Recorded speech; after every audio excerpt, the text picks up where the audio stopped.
বিসমিল্লাহির রহমানির রহিম।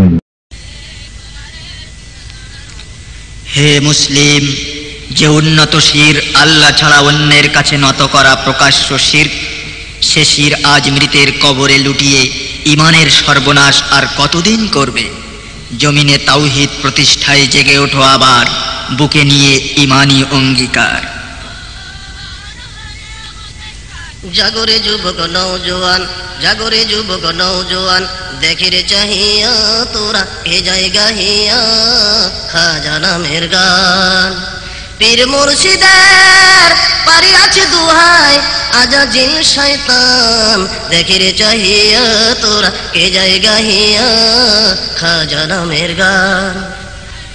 এখনো রইলি বসে তোরা দেবীর উঁচু দেখেছিস তলোয়ার ধর কষে, ভয় কি রে তোর পথ দেখাবে আল্লাহর দেওয়া পাক কোরআন, ভয় কি রে তোর পথ দেখাবে আল্লাহর দেওয়া পাক কোরআন।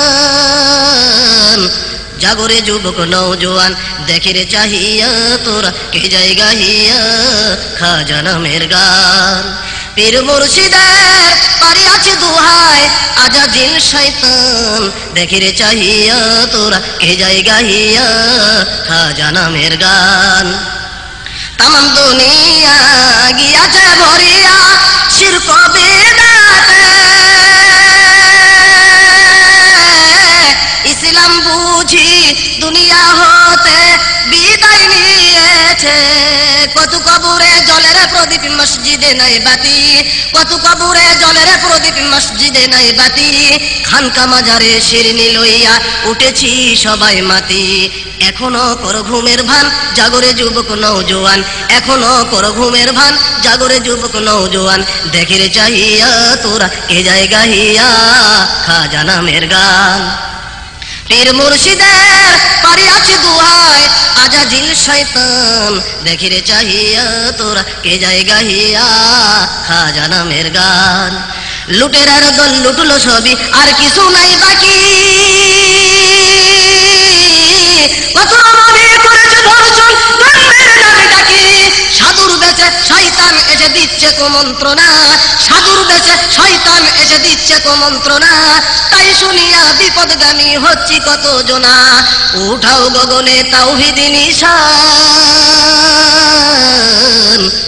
জাগরে যুবক নওজোয়ান, দেখিরে চাহিয়া তোরা কে জায়গা হিয়া খাজা নামের গান।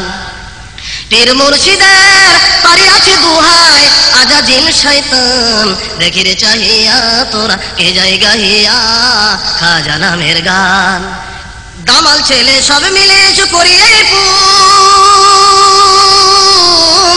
শিরক বেদাত ভক্ত পীরের করিব আজ পতন, শিরক বেদাত ভক্ত পীরের করিব আজ পতন। বুক ফুলিয়ে সামনে চল আহলে হাদিস যুবক দল, বুক ফুলিয়ে সামনে চল আহলে হাদিস যুবক দল। আমরা যে নির্ভীক বাংলার মাঝি ওগলাল লাল,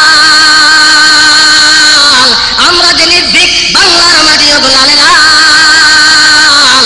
মোরা আল্লাহর সৈনিক, আল্লাহ সহায় মেহেরবান। জাগরে যুবক নওজোয়ান, দেখিরে চাহিয়া তোরা কে জায়গা হিয়া খাজা নামের গান। পীর মুর্শিদের পারি আছে দুহাই, আজা জিন শয়তান, দেখিরে চাহিয়া তোরা কে জায়গা হিয়া খাজা নামের গান। খাজা নামের গান, খাজা নামের গান। আসসালামু আলাইকুম ওয়া রাহমাতুল্লাহি ওয়া বারাকাতুহু।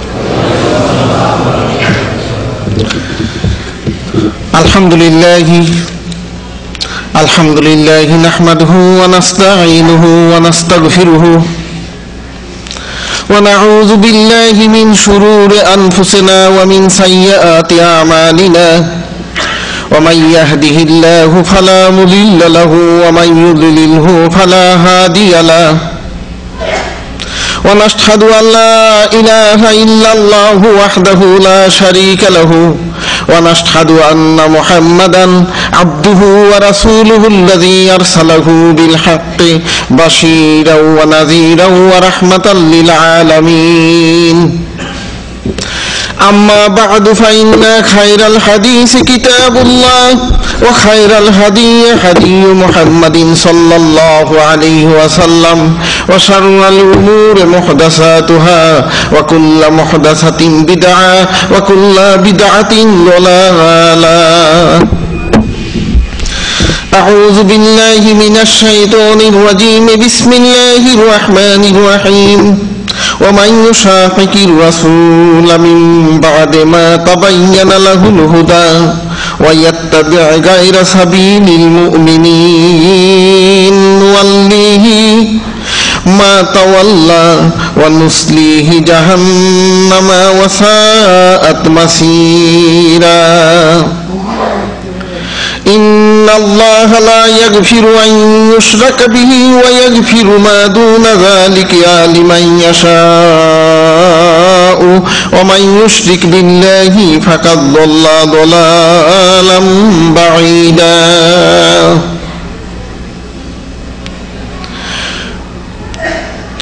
সমস্ত প্রশংসা সেই আল্লাহ রাব্বুল আলামিনের জন্য, যিনি এই বিদেশের মাটিতে স্বদেশী ভাষায় আল্লাহ রাব্বুল আলামিনের পাক কোরআনে কালাম এবং মুহাম্মদুর রাসূলুল্লাহ সাল্লাল্লাহু আলাইহি ওয়াসাল্লামের অমীয় বাণী শোনার জন্য তৌফিক দিয়েছেন। এবং সেই সাথে সাথে আমরা আল্লাহ রাব্বুল আলামিনের প্রতি আরো কৃতজ্ঞতাও প্রকাশ করি। বিশ্বের বহু দেশেই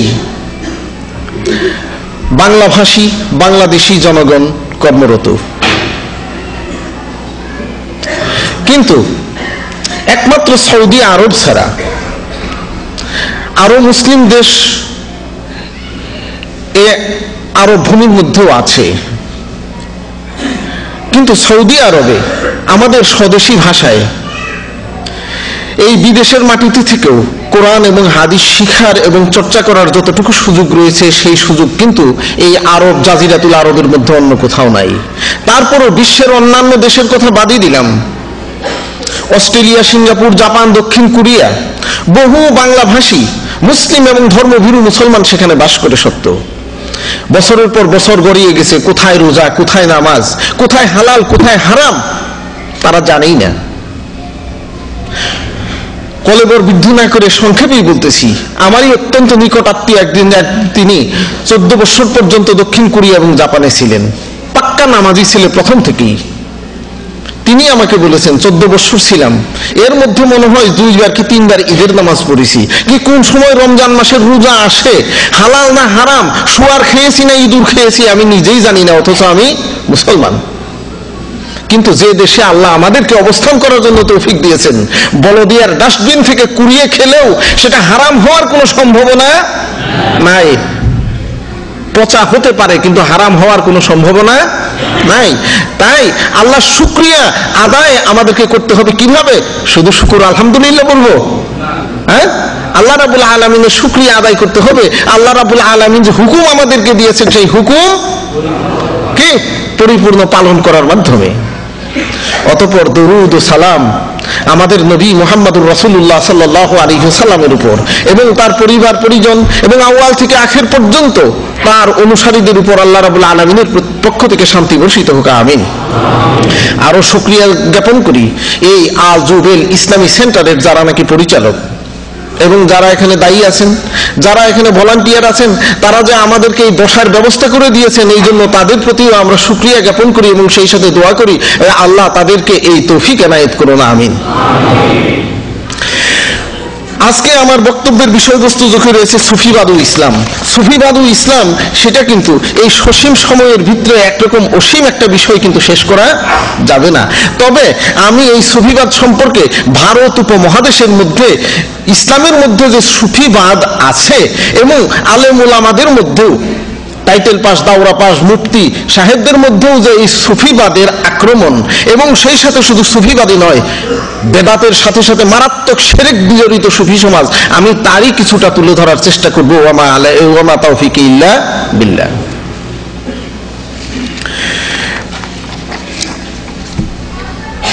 সুফিবাদ তাহলে কাকে বলে? সুফি কাকে বলে?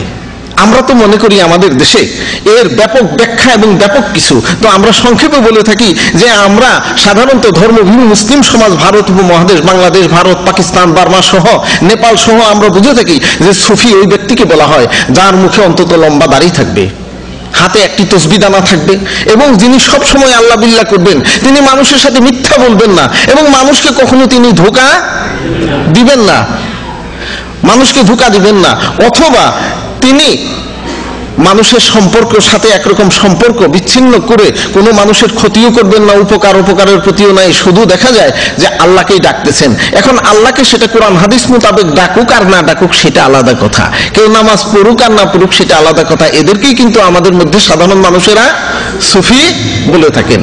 যে এদের মধ্যে কিন্তু আবার দুইটা প্রকার দেখা যায়, একটা হলো সুফিদের মধ্যে একটা জাহেল সমাজ আর একটা আলেম সমাজ। সুফিদের মধ্যে একটা জাহেল সমাজ আর একটা আলেম সমাজ। এখন জাহেল সমাজ সম্পর্কে আমাদেরকে একটু পরিচিত হওয়া দরকার, যে সুফি জাহেল সমাজ তারা কেমন, আর আলেম সমাজই বা তারা কেমন। যারা সুফি বা জাহেল সমাজ তাদেরকে কিন্তু আমাদের দেশে তাদের বিভিন্ন নামে ডেকে থাকে। কেউ কেউ, অধিকাংশ নামে তারা দেখা যায় যে বাউল সন্ন্যাসী, তারা অনেকেই বাউল অথবা দরবেশ বা এই ধরনের কিছু, তবে তাদের অধিকাংশের দাবি তারা মুসলমান, তারা দাবি করে থাকে তারা মুসলমান। এখন তাদের পোশাক আশাকের মধ্যে ইসলামী পোশাক বা তাদের আচরণ ইবাদত বন্দিগিতে তারা আল্লাহকে শরীয়ত অনুযায়ী করুক আর না করুক সেটা কিন্তু দেখার বিষয় না। যেমন একদিন আমি টিভি সাক্ষাৎকারে বাংলাদেশের ঢাকা মালিবাগে আবু জর গিফারি কলেজ এবং ইউনিভার্সিটি এখন হয়ে গেছে, তার প্রতিষ্ঠাতা প্রিন্সিপাল কে ছিলেন দেওয়ান মোহাম্মদ আজরফ। দেওয়ান মোহাম্মদ আজরফ ইনি বেঁচে থাকা অবস্থায় আমি একদিন তার সাক্ষাৎকার শুনলাম অত্যন্ত মনোযোগের সাথে। সাংবাদিক তাকে প্রশ্ন করলো, হাসান রাজা সম্পর্কে আপনি কতটুকু কি জানেন? তখন তিনি উত্তর দিলেন, হাসান রাজা আমার আপন নানা, হাসান রাজা আমার আপন নানা, এবং আমার মাই হইলেন হাসান রাজার বড় সন্তান। যে তার সম্পর্কে আপনি কি বললেন? তিনি তখন বললেন যে উনার মতো সুন্দর সুপুরুষ আমি দেখি নাই, তবে তিনি, সংক্ষেপে বলতেছি, তিনি গান গাইতেন, গান রচনা করতেন, এবং রাত্রিতে অনেক সময় দেখা যায় যে আল্লাহর ভয়ে তিনি ডুকরে ডুকরে কাঁদতেন, কিন্তু আমি জীবনে তাকে কখনো নামাজ পড়তে দেখি নাই। অথচ আমাদের জাতীয়ভাবে, আমাদের বাংলাদেশের কি রাষ্ট্রীয়ভাবে কি মরণোত্তর পুরস্কার হাসান রাজা পেয়েছেন, তাই না? কিন্তু একজন মানুষ যদি জীবনে নামাজ না পড়ে থাকে, কাকে কখনো মুসলমানের স্বীকৃতি দেওয়া যায় না। হ্যাঁ, জীবনে নামাজ না পড়তে থাকলে মুসলমানের স্বীকৃতি তাকে দেওয়া যায়। দেখা গেল যে কোনো কাফের 80 বছর 90 বছর বয়সে মুসলমান হয়েছে, মুসলমান হওয়ার পর কালিমা পড়ার সাথে সাথে সে ইন্তেকাল করলো, নামাজ পড়ার সুযোগ পায় নাই, তাকে দেওয়া যায়। কিন্তু দেখা গেল ঈমান আনার পরেও বছরের পর বছর, 50 বছর 60 বছর পর্যন্ত বেঁচে গেছে, সে নামাজ পড়ে নাই, এমনকি নামাজকে স্বীকারও করে নাই, তাকে কখনো মুসলমান বলা যায় না। যদিও কেন, রাষ্ট্রীয় কেন, বিশ্ব দরবার থেকে যদিও কোনো নোবেল পুরস্কার পেয়ে থাকে, তাকে কখনো মুসলমান বলা যায়। ঠিক এমনি ভাবে আরো কিছু দেখা যায় যে তাদের দাবি তারা মুসলমান, তাদের কথাবার্তার মধ্যে কিন্তু খুব শালীনতা, সবার প্রতি তারা সম্মান দেখায় এবং যুক্তিপূর্ণ কিছু কথা বলে, স্বভাব অত্যন্ত নম্র স্বভাবের, কেউ কিলাইলে পিটাইলে কোনো গালি দিলেও কিন্তু তারা কিছু বলে না, তাদের অবস্থাতে তারা চলতে থাকে। এদের মধ্যে কিন্তু সমাজের মধ্যে কেউ গৃহস্থালী করে, কেউ সংসার সারা, অর্থাৎ বৈরাগীর মতো কেউ সংসার করে। যারা সংসার করে এদের মধ্যে কিন্তু বেশ কিছু লোক দেখা যায় যে তারা জীবনে মিথ্যা বলে না, মানুষকে ঠকায় না। পোশাক আশাক চেহারার মধ্যে দেখা যায় কেউ কেউ স্বাভাবিক পোশাক পরে, কেউ মেয়েদের মতো চুল রাখে, কেউ দাড়ি রাখে, আবার কেউ দাড়ি রাখে না, কারোর রূপ মুছ লম্বা, আবার কেউ কেউ দেখা যায় সারা জীবন গেরুয়া লাল পোশাকই পরে থাকে, হাতে বা গলার মধ্যে কিছু পাথর, আত্মসী দানা বলে যাকে, এই ধরনের কোনো কিছু থাকে, এই ধরনের কিছু করে তারা বেড়ায়। তারপরে তাদের কথাবার্তার মধ্যে কিন্তু হৃদয় গলানো কিছু কথাবার্তা এবং হৃদয় গলানো কিছু তাত্ত্বিক গান তারা গেয়ে থাকে, যে কারণে এই গান এবং যুক্তির মুখে পড়ে অনেক মানুষের হৃদয় গলে যায়। যেমন তারা সেই গানগুলোর মধ্যে অনেকেই সেখানে গেয়ে থাকে যে, যেমন দেখা যায় যে আমাদের দেশের কোনো এক বাউল সম্রাট উপাধিধারী, তার গান, গাড়ি চলে না চলে না চলে না রে, মহাজনে যতন করে তেল দিয়েছে ট্যাঙ্কি ভরে, মহাজনে যতন করে তেল দিয়েছে, ট্যাঙ্কি ভরে গাড়ি চালায়, মন ড্রাইভারে ভালো মন্দ বুঝে না, গাড়ি চলে না ইত্যাদি ইত্যাদি। এবং তারপরেও আরো দেখা যায় যে যার আপন খবর আপনার হয় না, ও যার আপন খবর ইত্যাদি। লালন বইল জল পিপাসায় কাছে থাকতে নদী মেঘনা, যার আপন খবর আপনার হয় না। এবং আসমান তো সবাই দেখে, খোদা দেখে কয়জনে, খোদার কথা জিজ্ঞাসিলে দেখাইয়া দেয় আসমানে, ইত্যাদি ইত্যাদি। এই ধরনের বেশ কিছু কথা তারা বলে থাকে। এ সমন দেহ গড়ি সন্ধান করি, কোন মিস্ত্রি বানায় আছে। সামনে দুইটা হেডলাইট আছে, চাক্কা ছাড়া চলতে আছে, জীবন ভরা জ্বলতে আছে, লাগে না তাই ব্যাটারি। এ সমন দেহ গড়ি সন্ধান করি, কোন মিস্ত্রি বানায় আছে, ইত্যাদি ইত্যাদি। মন গলানো বহু গান তারা গেয়ে থাকে। তারপরেও দেখা যায় সাধারণত ধর্মের মানুষকে তারা টিটকারি করে না সত্য, কিন্তু গান এবং কিছুর মাধ্যমে তারা টিটকারি করে থাকে। যেমন দেখা যায় মানুষ পড়গে নামাজ জেনে শুনে, তুই বাদগে নামাজ মক্কা পানে, ইত্যাদি ইত্যাদি তারা বলে থাকে। তারপরেও বলে থাকে সুন্নত দিলে হয় মুসলমান, নারী লোকের কি বা বিধান, বামন চিনি পৈতার প্রমাণ, বামনি চিনি কেমনে, ইত্যাদি ইত্যাদি তারা বলে থাকে যে সুন্নত দিলে খাতনা করলেই যদি মুসলমান হয়, তাহলে নারী লোকের কি বিধান। সাধারণ জাহেল মানুষ কিন্তু এই যুক্তির ফেরে পড়ে যে সত্যি তো, তাহলে এটার কি দরকার। সুন্নত দিলে মুসলমান হয়, সুন্নত না দিলে কি মুসলমান হয় না খাতনা না করালে? খাতনা করানোটা সুন্নত বটে, কিন্তু কেউ যদি কোনো উজরের কারণে খাতনা না করায়, তাকে কি মুসলমান বলা যাবে না? যাবে না। রাসূলুল্লাহ সাল্লাল্লাহু আলাইহি ওয়াসাল্লামের হাজার হাজার সাহাবায়ে কেরাম দেখা যায় যে বার্ধক্যের কারণে হয়তো কোনো কারণে তাদের খাতনা হয়নি, তাই বলে কি তারা মুসলমান হয়নি? নারী এবং পুরুষের জন্য আল্লাহ রাব্বুল আলামিন সেখানে আলাদা বিধান দিয়েছে। তাই দেখা যায় যে আমাদের এই বাউল সুফি সমাজ তারা মানুষকে বিভ্রান্ত করার জন্য এই ধরনের বিভিন্ন রকম যুক্তি তর্ক এবং বিভিন্ন রকমের গান, যা নাকি মানুষের হৃদয় গলিয়ে দেয় এবং আস্তে আস্তে মানুষের মধ্যে সেখানে মুনাফিকের বীজ ঢুকিয়ে দেয় এবং ইবাদত বন্দেগীর প্রতি তাদের আর কোনো খেয়াল কোনো কিছু থাকে না, ইত্যাদি ইত্যাদি। এই ধরনের যে তারা বলে থাকে। তারপরে দেখা যায় এদের উৎপত্তিটা কোত্থেকে, এদের জন্মটা কোত্থেকে, ব্যাপার কি। মুঘল সুলতানি আমলের পরে মুঘল আমলে যখন নাকি এখানে মুঘল সাম্রাজ্যের প্রতিষ্ঠিত হলো, তখন বাদশাহ বাবরের প্রধান উপদেষ্টা হিসেবে এখানে চলে আসলেন কে? বৈরাম খান।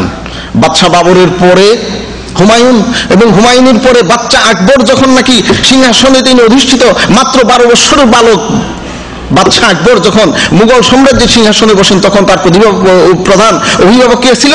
বৈরাম খান। বৈরাম খান ছিলেন একজন কট্টর রাফেজি শিয়া এবং বাতেনি কি শক্তির তিনি দাবিদার, যেটা নাকি বর্তমান ইরানের খুমেনি বা ইত্যাদি ইত্যাদি এরাই করে থাকে। এবং এই শিয়াদের প্রভাবে এবং হিন্দুয়ানির দর্শনের প্রভাবে এই ভারত উপমহাদেশের মধ্যে পরবর্তীতে সেখানে কি যখন অধিকাংশ হিন্দুরা মুসলমান হতে থাকে, তখন হিন্দুদেরকে ট্যাকেল দেওয়ার জন্য শ্রী চৈতন্য নামে একজন লোকের উদ্ভব হয়। আর এই শ্রী চৈতন্যের কাছেই নদিয়ার মুন্সি আব্দুল্লাহ নামে একটা লোক শ্রী চৈতন্য একটা দার্শনিকের যুক্তিতে বা এই ধরনের মুনাফিকিপূর্ণ তত্ত্ব এবং তথ্য গানের মুখে পড়ে সে কি তার বৈষ্ণব ধর্ম গ্রহণ করে, তার নাম দেয় তিনি জমন হরিদাস। জমন হরিদাস। মোট কথা যে এই বঙ্গভারতের মুসলমানদের মধ্যে নদিয়া থেকেই এর উৎপত্তি, নদিয়া থেকেই তার উৎপত্তি, নদী এবং শান্তিপুর থেকে। তারপরে আর এই বাংলাদেশের মধ্যে মোট কথা ভারতের পশ্চিমবঙ্গ এবং এই বাংলাদেশ সহ এগুলোর মধ্যে এর উৎপত্তি কে এবং এই সম্পর্কে দেখা যায় যে তাদের মধ্যে যে সমস্ত লোকগুলা এই বাউল তত্ত্ব বা কি ফকির আলীর নামে, ফক্রান্তি করার নামে যারা নাকি এইগুলো ছড়িয়েছে এবং মানুষকে ইসলামের পথ থেকে তারা সরিয়ে দিয়েছে, অথচ তারা মুসলমানের দাবিদার, তাদের মধ্যে হলো কি লালন ফকিরের উস্তাদ সিরাজ শাহী, লালন ফকির, জমন হরিদাস, হাসন রাজা ইত্যাদি ইত্যাদি অনেকেই তারা বিভিন্ন রকম গান এবং বিভিন্ন রকম কবিতার মাধ্যমেই সেখানে কি করেছে, মানুষকে তারা আস্তে আস্তে দিনের পথ থেকে তারা সরিয়ে দিয়েছে। পবিত্র কোরআন এবং কাবা ঘর কেবলা সম্পর্কে এবং মুহাম্মদ রাসূল সাল্লাল্লাহু আলাইহি সাল্লাম সম্পর্কে তাদের কি ধারণা, তাদের কি ধারণা? পবিত্র কোরআন সম্পর্কে তাদের কথা হলো যে হ্যাঁ, কোরআনকে আমরা বিশ্বাস করি সত্য, কোরআনকে আমরা বিশ্বাস করি সত্য, কিন্তু আপনাদের কাছে যে কোরআন আছে এটা হলো পাতা কোরআন, এটা পাতায় লেখা আছে, কিন্তু আমাদের কাছে যে কোরআনটা আছে এই কোরআন হলো দেল কোরআন। তবে আপনাদের কোরআনের মধ্যে সবকিছু নাই। 90,000 কালামের মধ্যে 60,000 জাহেরি, 30,000 জাহেরি, 90,000 কালামের মধ্যে সেখানে 30,000 হলো জাহেরি আর বাকি 60,000 বাতেনি। এইটা তারা বলে থাকে যে 60,000ই বাতেনে আছে, এই জন্য আপনাদের কাছে যে কোরআন আছে সেই কোরআনের মধ্যে আসল কিছু নাই, আসলটা আমাদের কাছেই আছে। তখন আমি একবার এই ধরনের এক বাউল ফকিরের সাথে কথা বলতে বলতে তখন বললাম যে আচ্ছা ভাই, আপনাদের কাছে যে পাতা কোরআন, আমাদের কাছে পাতা কোরআন, আপনাদের কাছে দেল কোরআন আছে, কথাটা খুব যুক্তিপূর্ণ সত্য। তবে আমি পাতা কোরআন থেকে যদি মুখস্থ নাও থাকে আপনাকে কয়েকটা আয়াত শুনিয়ে দিব, আপনি দেল কোরআনের কয়েকটা আয়াত আমাকে শুনিয়ে দেন তো। তখন বললেন যে না, একটা আমাদের কাছে যে দেল কোরআন আছে আমাদের মুর্শিদের অনুমতি ছাড়া সেটা সবার সামনে শোনানো যাবে না। কেননা তাদের পক্ষ থেকে কথা আছে কি, তাদের পক্ষ থেকে তারা অনেক গোপন কিছু বলে থাকে যে লোকের সাথে লুকাচার, গুরুর সাথে একাচার, গুরুর সাথে লোকের সাথে তোমরা লুকাচার করবা, সাধন ভজন কথা না কহিবে যথা তথা, আপনিতে আপনি সাবধান। সাধন ভজন কথা গুরুর কাছে থেকে তোমরা যে শিক্ষা পেয়েছ, সাবধান, সেগুলো যথাতথা কখনো বলবে না। সমাজের মধ্যে মুষ্টির চাল দিতে বলে, ঈদের নামাজ পড়তে বলে সেখানে যাবে লোকের সাথে লুকাচার, কিন্তু গুরুর সাথে ঠিকই একাচার। এ কথাই কিন্তু তারা বলে থাকে এবং বলে যে না, এটা আমাদের মুর্শিদের অনুমতি ছাড়া আমরা অন্য কাউকে বলতে পারবো না, এটা আমাদের ক্ষতি হবে। যখন এই দোহাই দিল যে না, আপনি যতই চাপাচাপি করেন আমার মুর্শিদের অনুমতি ছাড়া আমি বলতে পারবো না, এই ধরনের তারা কৌশল কিন্তু অবলম্বন করে থাকে। আর কাবা ঘর সম্পর্কেও তারা বলে থাকে যে কোথায় মক্কা মদিনা আর কোথায় তোর বৃন্দাবন, কোথায় তোর গুরুরও আসন, কোথায় গয়া কাশী বৃন্দাবন, কোথায় মক্কা মদিনা, কোথায় গয়া কাশী বৃন্দাবন, কোথায় তোর গুরুরও আসন। যে মক্কা মদিনা গয়া কাশী বৃন্দাবন এই সবকিছু একই জায়গা, নাউজুবিল্লাহ, নাউজুবিল্লাহ, এ কথাই তারা সেখানে কিন্তু বলে থাকে। এবং তারা বলে থাকে যে মক্কা মদিনা যাওয়ার তো কোনো দরকার নাই, বরং তোর গুরু মুর্শিদের অন্তরের ভিতরে যে কাবা আছে সেই কাবা ঘরের চারিদিকে, অর্থাৎ মুর্শিদের যদি খেদমত করো তাই তোর কাবা ঘরের হজ তোর হয়ে যাবে। যে কারণেই তারা বলে থাকে ওই যে বিভিন্ন গানের মধ্যে, ওগো বাবা কেবলা কাবা তুমি আয়নার কারিগর, আয়না বসাইয়া দাও মোর কলবের ভিতর। হ্যাঁ, যে তুমি আয়নার কারিগর, তুমি কেবলা কাবা।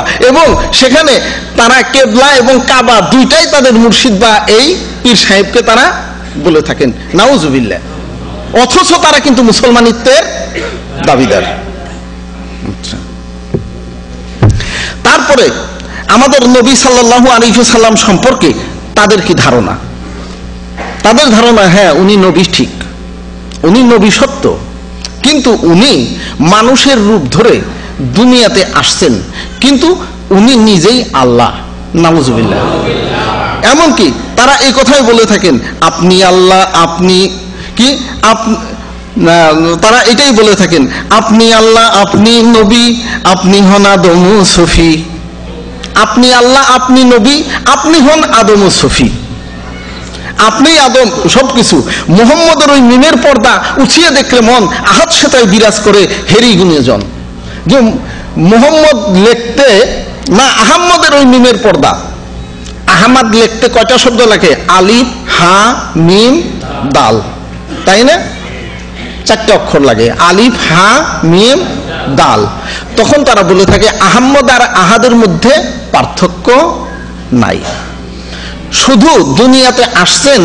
যেমন দেখা যায় উনিরা সাধারণ মানুষকে বর্তমান যুগে এইভাবে বুঝিয়ে থাকে, যেমন চাঁদে মানুষ গিয়েছে, চাঁদে মানুষ গিয়েছে সত্য, পানির নিচেও মানুষ ডুব দিয়ে যায়, কিন্তু এই দুনিয়াতে চলতে ফিরতে যে পোশাক পরে মানুষ কি দিনের পর দিন পানির নিচে থাকে, এই পোশাক পরে কিন্তু পানির নিচে থাকা যায় না। কথা ঠিক না? কারণ ডুবুরিদের পোশাক আলাদা, আর চাঁদে যারা গিয়েছেন তাদের পোশাকও কিন্তু আলাদা, বিশেষ সেখানে বায়ু শীত তাপ নিয়ন্ত্রিত একটা পোশাক পরে তাদের দেশে তারা গিয়েছে। তখন তারা বলে থাকে যে উনি যে আল্লাহ, তিনি আরশে ছিলেন, এই দুনিয়াতে আসার কারণে তারও এই ধরনের একটা পোশাকের দরকার আছে, আর সেই পোশাকটা হলো সেটা মিম। এই মিম নামক একটা পর্দা পরে উনি এসেছেন। তাই যদি নাকি কোনো মানুষের অন্তর্চক্ষু থাকে তখন সে দেখতে পাবে মুহাম্মদের ওই মিমের পর্দা উঠিয়ে দেখলে মন আহাত সেথায় বিরাজ করে হেরে গুণীজন। যারা নাকি গুণীজন, যাদের মধ্যে গুণ আছে, তারাই এখানে দেখতে পারবে যে উনি আসলে আহাম্মদ নয়, তিনি আহাদ। নাউজুবিল্লাহ। এটাই তারা বলে থাকে। এটা কি আমাদের এই বাউলদের, কিন্তু যারা নাকি জাহেল সুফি সমাজ, তাদেরই এই কথা। আবার তারপরেও ভেবে দেখ, কি ভেবে চিনতে অন্তে নাহি, কারবা খাঁচা কেবা পাখি। এটা লালন বলতো যে আমি কার খাঁচা এবং আমার খাঁচার ভিতরে সে কে, আমার খাঁচার ভিতরে কে, কারবা খাঁচা কেবা পাখি, কার খাঁচায় কার পাখি বাস করে, আমি বা কে। এই ধরনের কিন্তু তারা এভাবে তারা বলতে থাকতো। তারপরে এদের মধ্যে দেখা যায় প্রকারভেদ, বিভিন্ন রকম প্রকারভেদ এদের মধ্যে দেখা যায়। প্রকারভেদের মধ্যে একটা গুরুবাদী দেখা যায়। গুরুবাদীদের মধ্যে তাদের মক্কা মদিনা কেবলা আল্লাহ রসুল বলতে সবকিছু তাদের গুরুই সবকিছু, গুরুকে ভজন করলে সবকিছু। এবং এই ব্যাপারে তারা বিভিন্ন রকম গান কবিতাও তারা বলে থাকে, ওমন গুরু ভজরে গুরু বিনে মুক্তি পাবানারে, গুরু বিনে গুরু নামের এমনি সুধা, যিনি গুরু তিনি খোদা। নাউজুবিল্লাহ। এটা তারা পড়ে থাকে। তারপরে ও গুরু উপায় বলো না, জনম দুঃখী কোপাল পোড়া গুরু আমি একজনা, এসেছিলাম ভবেরও হাটে, ছয় চুরাই যুক্তি করে গুরু ধরলো আমারে, ইত্যাদি ইত্যাদি। ছয় চুরাই করলো চুরি গুরু ধরলো আমারে। মানে দুনিয়ায় আসার পর যত রকম কিছু পাপের কাজ করেছি, এটা তো আমার দোষ না, আমার মধ্যে যে 6 জন চুর আছে অর্থাৎ ষড়রিপু, তারাই আমাকে দোষ করাইছে, দোষ তো আমার না। আর তারপরে এই গুরুবাদীরা আরো বিভিন্ন রকম কিছু করে থাকে। সব কোথায় আছে দিন দরু দিশাই, যারা সাইবাদী তারা এই কথা বলে থাকে। গুরুবাদ এবং সাইবাদ ভারতের মারাঠা, মহারাষ্ট্রের মারাঠা রাজ্যে সাই বাবা নামে একজন, কি বহুত আগে মুঘল আমলের পরে একটা দেখা যায়। আমি শুনেছি, আমি দেখি নাই, যে টিভি চ্যানেলেও নাকি সাই বাবা নামে একটা এই ধরনের একটা মুভি বা কিছু আজ পর্যন্ত প্রচার হয়।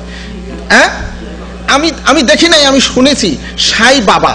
এবং সেই তারা মনে করে যিনি আল্লাহ তিনি স্বয়ং সাই।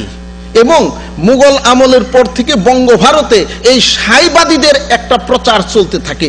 এমনকি দেখা যায় আমাদের আব্বাসউদ্দিন আব্দুল আলিম পর্যন্ত এই সাইবাদীর প্রভাবে তারা প্রভাবিত হয়েছিলেন। তোমার নাম নিয়া ধরিলাম পারি অকুল গাঙ্গে সাই, সাই সাই গো, ইত্যাদি ইত্যাদি ইত্যাদি।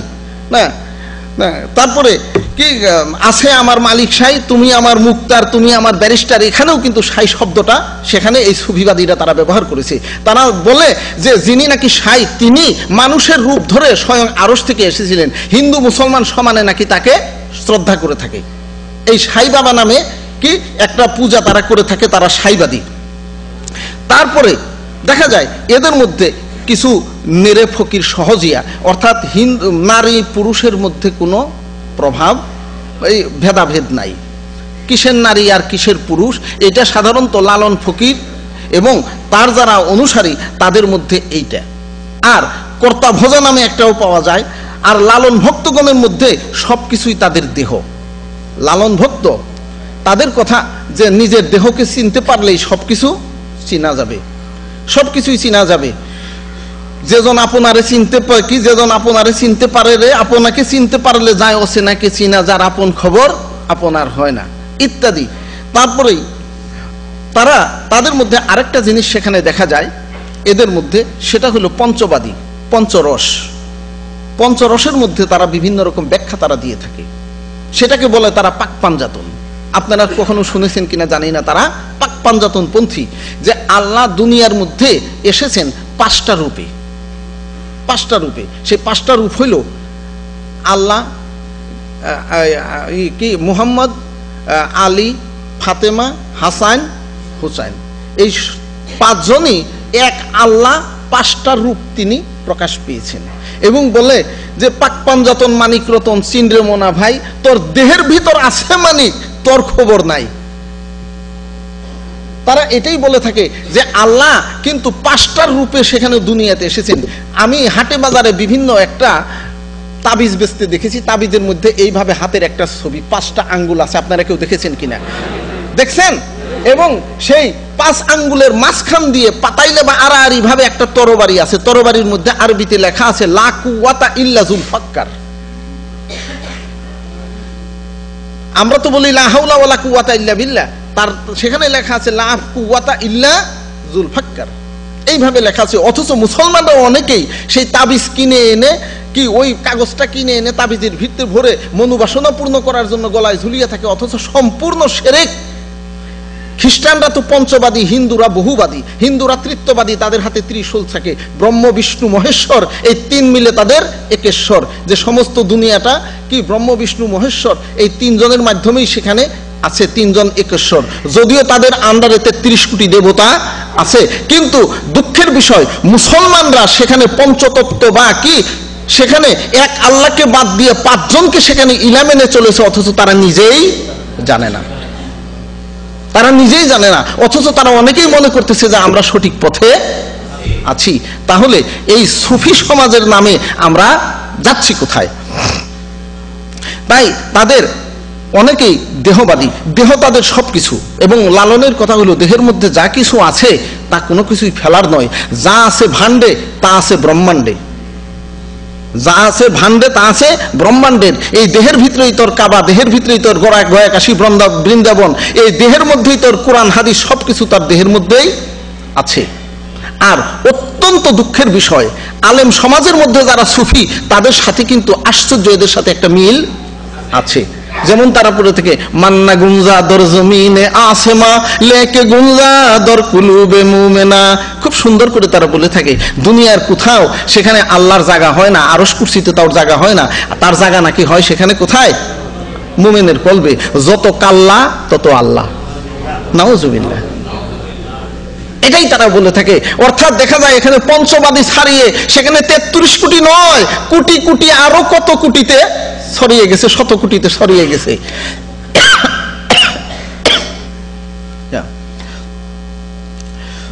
তারপরে এই যে একটু আগে যে বললাম, বর্তমান এই বাউল ফকিরদের সাথে বর্তমান আমাদের কোরআন হাদিস পড়ুয়ার, টাইটেল ডিগ্রিধারী, সার্টিফিকেটধারী, মুফতি সার্টিফিকেটধারী, মাদ্রাসা থেকে পাগড়ি কি মুফতি পরীক্ষায়, ইফতা পরীক্ষায় উত্তীর্ণ হয়ে পাগড়ি এবং এই জুব্বা খিলকা নিয়ে এসে তারাও কিন্তু এদের সুরেই তারা ইসলামের গানটা বাজিয়ে থাকে। তাদের মধ্যে অনেকেই কিন্তু এদের পক্ষে, যেমন তারা বলে থাকে মান্না গুঞ্জাম দরজমিনা আসেমা। এবং আর এই বাউল ফকির তারা নেরেবাদী, সাইবাদী যে যতই থাক না কেন মূলত কিন্তু সবাই এক, মূলত সবাই এক।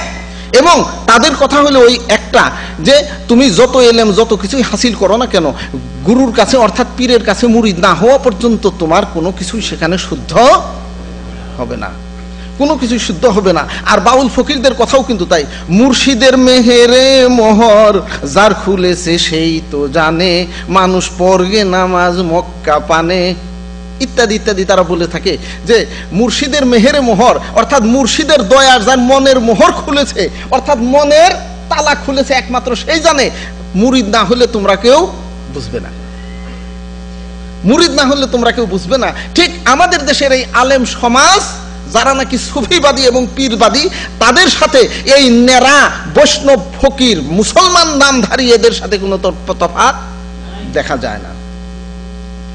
এবং এদের মধ্যে অনেকেই আবার দেখা যায় যে এই সুফিবাদীদের মধ্যে অনেকে তন্ত্রমন্ত্রে বিশ্বাসী, তন্ত্রমন্ত্রে তারা বিশ্বাসী, কেউ কেউ তাবিজ কবজ, তন্ত্রমন্ত্র ইত্যাদি দিয়ে থাকে। এবং মন্ত্রের সাধন হিসাবে কিছু জায়গাকে এরা বেছে নিয়েছে।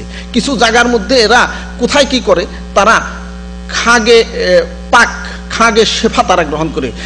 হজ করতে এসে, নামে মাত্র হজ করতে এসে মদিনা শরীফে এসে কবরের মাটি নিয়ে যায় এবং এই মাটিটা গোপনে বিক্রিও হয়, গোপনে বিক্রি হয়। এটা আমি নিজেও জানি, যেহেতু 2 বছর পর্যন্ত হজের মৌসুমে 1 মাস করে ডিউটি আমার মদিনাতে থাকে, আমি জানি যে এখানে খাগে শেফা। আমার কাছেই কয়েকজন বাঙালি এসে জিজ্ঞাসা করেছে যে হুজুর এখানে খাগে শেফাটা কোথায় পাওয়া যায় বা খাগে পাকটা কোথায় পাওয়া যায়, পবিত্র মাটি। এবং কেউ কেউ গিয়ে সেখানে বাকি কবরস্থান জিয়ারত করতে গিয়ে এখানে গিয়ে তারা সেখানে এই মাটি চুরি করে। এখন কিভাবে তাদের পীর সাহেব চুরি করতে বলছেন সেটা তারাই জানে, এটা এই ভেদ আমি জানি না, যেহেতু তারা আসল কথা কারোর কাছে বলবে না। তারপরে আর কেউ কেউ দেশের মধ্যে গয়া, কাশী, বৃন্দাবন ছাড়াও বিভিন্ন জায়গার মাটি এবং আসামের কামরূপ কামাখ্যাকে তারা নিজেরা মন্ত্রের সাধনের জন্য সবচেয়ে উত্তম জায়গা বলে তারা বেছে নেয়। এবং দেখা যায় এই বাউল ফকিরেরা যেখানে নাকি গয়া, কাশী, বৃন্দাবন যায়, আর মুসলমানদের মধ্যে একদল আলেম তারাও বলে থাকে যে হ্যাঁ মন্ত্রের কথা আছে, তবে মন্ত্রের কথার সাথে একটা জিনিস সেখানে সাধন করতে হবে, যে জিনিসটা সাধন করলে নামাজ, রোজা কোনো কিছুরই আর দরকার পড়বে না, সেটা হলো ইসমে আজম। সেটা ইসমে আজম।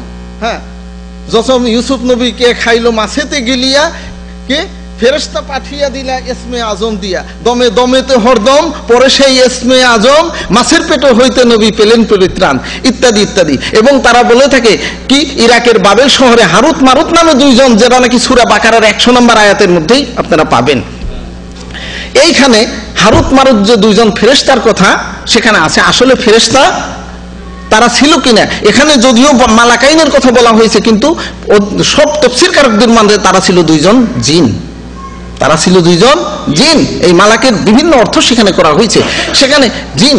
অথচ তারা মানুষকে মন্ত্র শিক্ষা দিত না ততক্ষণ পর্যন্ত যতক্ষণ তারা তাদেরকে বলতো যে এটা কিন্তু ফিতনা, এটা ফিতনা। তাই তারা বলে থাকে যে জুহরা নামের একটা মেয়ে নাকি হারুত মারুত দুইজন ফেরেশতা জুহরা নামের একটা মেয়ের প্রেমে নাকি পড়ে গিয়েছিল, জোহরা তাদেরকে শিক্ষা বলে তোমরা দুইজনই আমাকে ভোগ করতে পারবে, কিন্তু একটা জিনিস শর্ত, কি আমাকে ইসমে আজম শিক্ষা দিতে হবে। তোমরা যে ফেরেশতা, তোমরা আল্লাহর কাছে থেকে ইসমে আজম নিয়ে আসছো, আগে আমাকে ইসমে আজম শিক্ষা দাও, তারপরে আমি তোমাদের সাথে আমি রাত্রি কাটাবো। ফেরেশতাগণ নাকি জোহরার প্রেমে মুগ্ধ হয়ে তাকে ইসমে আজম যখন শিক্ষা দেয়, জোহরা ইসমে আজম পড়ে সে আকাশে নাকি এখনো জোহরা তারা হয়ে আছে। যারা নাকি হাত দেখে গণনা করে তারাও কিন্তু এই জোহরা তারার শরণাপন্ন হয়। এই ব্যাপারে আমাদের জাতীয় কবি, বিদ্রোহী কবি নজরুল ইসলাম সত্যিকার ভাবে তার দোষ আমি দেই না, কারণ তিনি যেভাবে বিকৃত ইতিহাস পেয়েছেন এবং তফসিরের নামে অপতফসির পেয়েছেন, তিনি সেইভাবেই তিনি কবিতা লিখেছেন। দুদিনে আতশী ফেরেশতা প্রাণ ভিজিল মাটির রসে, সফরি চোখের চতুল চাটুরি বুকে দাগ কেটে বসে, ঘাগরি ছলকি ঘাগরি ঝলকি নাগরি জোহরা যায়, স্বর্গের দূত মজিলসে রূপে বিকাইল রাঙ্গা পায়, অধর আনার রসে ডুবে গেল দুজকের মার ভীতি, মাটির সুরাহি মস্তানা হলো আঙ্গুরি খুনে তিতি, কোথা ভেসে গেল সংযম বাদ, বারণের বাধা টুটে, প্রাণ ভরে পিয়ে মাটির মদিরা উষ্ঠ পুষ্প ফুটে। যে সেই জোহরার সাদা চুক এবং তার ঘাগরি ছলকি নাগরি ঝলকি, ঘাগরি ছলকি নাগরি জোহরা যায়, এই বাজারি মেয়ের প্রেমে তার শরীরের অঙ্গভঙ্গি দেখে ফেরেশতা সেখানে পাগল হয়ে যায়। হায় হায়, কিভাবে কি করব। শেষ পর্যন্ত দেখা যায় তাকে ভোগ করার জন্য উঠে আসে। অথচ সে যদি ফেরেশতাই হইতো, ফেরেশতারা তো নারী এবং পুরুষও না, তাদের কাম শক্তি বলতে কোনো কিছু নাই, তাদের ক্ষুধা বলতে কোনো কিছু নাই, প্রশ্নই উঠে না। যারা নাকি এই ধরনের কথা বলে থাকে তারা সত্যিকার আলেম নয়, আলেম সমাজের আবর্জনা। তারা মানুষকে হেদায়েতের কথা বলে না, তারা কি বলে থাকে, মানুষকে হেদায়েতের পথ থেকে গুমরার পথে নেওয়ার জন্যই তারা বলে থাকে। অথচ তারা অনেকেই জানে না যে আমরা কি করতেছি। তাই এই কামরূপ কামাখ্যা আর গয়া, কাশী, বৃন্দাবন আর বিভিন্ন নামে যে জাদু মন্ত্রের কথা বলা হয়েছে, জাদু মন্ত্রের কথা এক কথাই বলা যায়। রাসূলুল্লাহ সাল্লাল্লাহু আলাইহি ওয়াসাল্লাম বলেছেন, যে নাকি জাদু শিখলো সে পরিষ্কার শিরক করলো, যে নাকি হাতের গণনা শিখলো সে যেন জাদুর একটা অংশ শিখলো। আর প্রত্যেক জাদুকরী হচ্ছে কি কাফের, প্রত্যেক জাদুকরী হচ্ছে সে কাফের। রাসূলুল্লাহ সাল্লাল্লাহু আলাইহি ওয়াসাল্লাম জাদুকরকে হত্যা করার জন্য তিনি নির্দেশ দিয়েছেন। জাদু যদিও কাজ হয়, অনেক সময় অনেকের ক্ষতি করতে পারে সত্য, কিন্তু আল্লাহ যতটুকু না রাখছে তা থেকে পারবে না। এ সম্পর্কে আমি যাচ্ছি না। তাই দেখা যায় মুখ দিয়ে জানায় কি জাদু কুফরি শিরকি মন্ত্র আওড়ায়, সে মুসলমান কখনো থাকে না।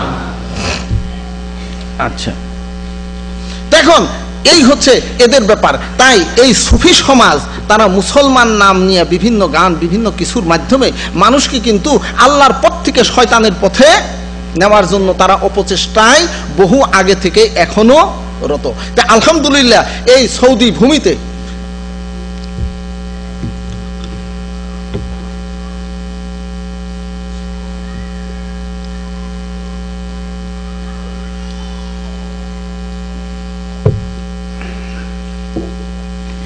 আলহামদুলিল্লাহ এখানে এই সুফিবাদের কোনো কিছু নাই, নির্ভেজাল নিষ্কলুষ ইসলামের দাওয়াত এবং ইসলামের শিক্ষা যদি নিতে চান তাহলে এখান থেকেই নিতে হবে, এখান থেকেই নিতে হবে।